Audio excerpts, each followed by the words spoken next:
Sa video na ito ay pag-uusapan po natin ang isa sa pinakamainit na balita tungkol dito kay Pi Network. Isang napakalaking galaw po ang naganap matapos ilipat ng Pi Foundation wallet ang 550 million Pi tokens sa loob lamang ng isang araw. Marami tuloy ang nagtatanong kung ito ba ay sinyalis ng panibagong migration o kung may mas malalim na dahilan sa likod nito. Kaya sa video na ito ay babalikan po natin ang mga detalye ng galaw na ito, mga haka-haka ng Pi community at ang posibleng epekto nito sa market at sa mga pioneers. Pero bago po tayo magpatuloy ay pakibasa na lamang po muna ang disclaimer dito po sa ibaba ng ating screen. Yan, ano nga bang nangyari kay Pi Network nitong nakaraang 24 oras? Base po sa datos ng Times of Pi Network, si Pi Foundation ay naglipat or nag-transfer ng kabuuang 550 million na Pi tokens gamit po ang 6 na malalaking transactions. Kaya ayan po, nakikita natin dito ang screenshot ng kanilang isinagawang mga transactions. Yan, bawat transaction po ay naglalaman ng 50 million hanggang 100 million Pi. At lahat ng ito ay nagmula sa wallets ng foundation. Ang kakaibang bagay po dito ay wala pang opisyal na pahayag mula po sa Pi Foundation tungkol sa dahilan ng galaw na ito. Dahil dito, nagsimula po ang iba't ibang espekulasyon mula sa mga pioneers. Pagdating po sa market impact, kapag may ganitong kalaking galaw, natural po na magkakaroon ng pag-aalala or excitement ang mga investors.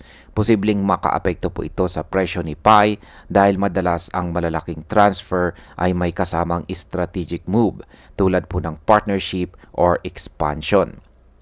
Ngayon ay bakit po biglang lumabas ang usapin tungkol sa second migration? Yan po yung gusto nating malaman dito, yung second migration na ito. Matatandaan po natin na ilang buwan na ang nakaraan, may Pi moderator na nagsabi na posibleng magkaroon ng second migration ngayong taong 2025. Ang paglilipat po ng 550 million Pi ay nakikita ng ilan bilang sinyales na nagsisimula ng ihanda ni Pi Network ang kanyang system para dito. Para sa mga pioneers, ang migration ay mahalaga, lalo na sa mga naghihintay pa ng kanilang referral bonuses at mga unverified balances. Kung totoo ang haka-haka, ito po ay magdadala ng bagong yugto para kay Pi Network.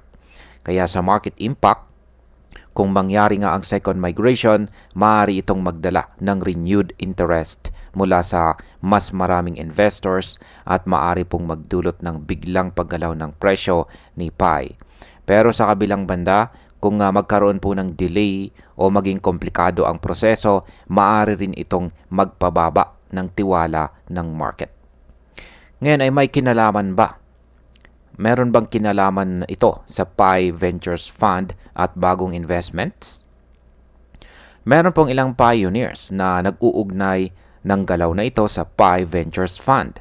Kamakailan lamang ang Pi Ventures Fund ay nag-invest po ng $20 million sa OpenMind, isang mabilis at lumalagong AI robotics company. Kung totoo po ang connection na ito, posibleng ginagamit ng Pi Foundation ang mga tokens bilang bahagi ng pondo para sa mga future partnerships at saka investments. Kaya sa market impact, kapag napatunayang konektado sa venture capital at partnerships ang mga transfers, maaari pong tumaas ang kumpiyansa ng mga investors. Mas makikita po si Pi Network bilang active na gumagalaw sa real world business. Ano naman po ang sinasabi ng mga analyst tungkol sa malalaking transactions na ito? Para po sa maraming crypto analyst, ang ganitong klaseng malalaking galaw ay kadalasang may kinalaman sa strategic initiatives imbes na pangkaraniwang operasyon. Ito ang dahilan kung bakit maraming traders ang nakatutok kay Pi ngayong panahon na ito. Sinabi rin ng ilang analyst na dapat bantayan ng mga pioneers ang mga susunod na announcement mula kay Pi Foundation dahil maaaring may malalim na plano sa likod ng 550 million na Pi transfer na ito. Kaya sa market impact, ang anticipation o paghihintay po ng official statement ay pwede pong magdulot ito ng short-term volatility sa presyo ni Pi. Kapag naging positibo po ang announcement, syempre tataas ang demand. Kung wala pong malinaw na paliwanag, maaaring bumaba po ang tiwala. Ano naman po ang reaksyon ng Pi community?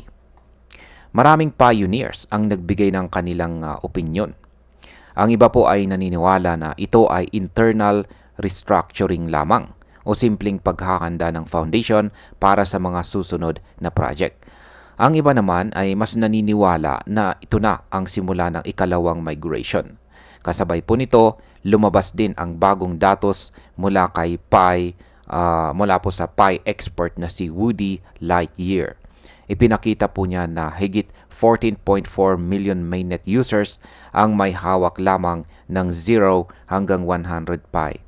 Ibig sabihin, ang distribution po ng Pi ay sobrang fragmented at karamihan ng mga pioneers ay may maliit na balance. Kaya sa market impact, ang ganitong klaseng datos ay nagpapakita po na ang Pi network ay may napakalaking bilang ng maliliit na holders. Sa isang banda, ibig pong sabihin nito ay may mas malawak na community. Pero sa kabilang banda, mas mataas ang posibilidad ng price swings kapag nagsabay-sabay ang mga maliliit na holders na magbenta or bumili. Ano naman ang masasabi natin tungkol sa 550 million Pi transfer na ito? Sa ngayon, malinaw po na malaki ang epekto ng 550 million Pi transfer sa usapan ng buong Pi community.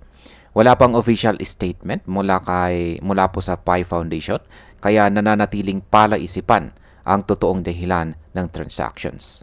Maaring ito ay simpleng internal restructuring, maaring paghahanda para sa second migration, o maaring konektado sa venture capital investments.